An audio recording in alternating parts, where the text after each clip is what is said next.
Hello Internet, and welcome back to my blank white void, the place I'm cursed to film until I build out a real studio.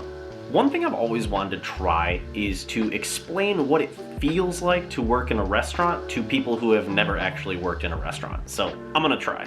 First thing you gotta know is that the power dynamics in a restaurant are wild. On the one hand, we kind of feel like this big family. There's this sense of community. We're all in this together, we're all service industry staff, we know the things the customers don't. To some extent, it can feel like you're in a secret society of mostly nocturnal drunk folk. In fact, we call each other vampires because we close so often that we don't actually see the sun. And on the other hand, it can feel like all the positions in the restaurant are at war with each other. The kitchen staff and the service staff are always butting heads unless somebody in the kitchen staff wants to sleep with someone on the service staff, but both the kitchen and the servers will team up against whatever manager they're working with. The bar staff and the kitchen staff are often pretty cool with each other.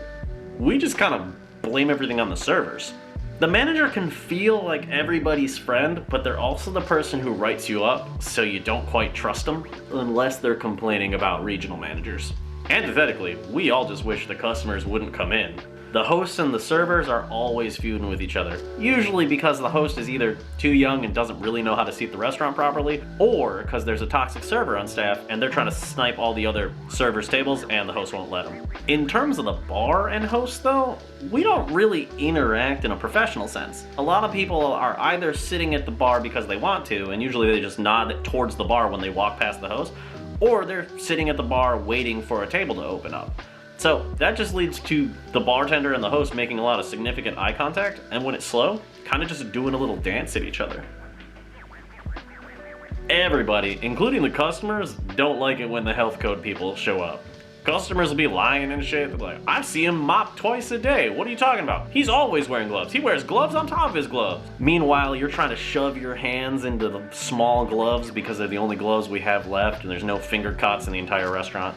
For the most part, bartenders and the support staff, we're cool with all y'all. Like if you work at a restaurant that has bussers and food runners regularly, the bar's just happy that they don't have to run their own dishes back to the dish pit or that the food shows up on its own accord. The back of house can actually be kind of a mixed bag. They'll either take a shine to bussers and runners or they'll make their life hell. I don't know why. Servers have a tendency to hate their bussers and runners, and it's not because they hate support staff, but it's because if you're good at support staff, you just become a server, and then you're left with bad support staff. So problematically, restaurants always have bad support staff. Okay, most of that was jokes, most of it, but there's some truth there, and you know it. Anyways, I hope you liked the video. I just wanted to make a goofy one where I actually talk about what it feels like to work in a restaurant, and that's fairly accurate. If you like that video, go ahead and give me a like, maybe subscribe to the channel if you want more restaurant and bar insights and or jokes. If you want more Noisy Barstool content, I'll put links in the description to all my other social media stuff, and if you want a tip an out-of-work bartender, my Cash App and Patreon stuff is in the description below as well. As always, I've been Dave, thank you for watching, drink well, stay safe, and cheers.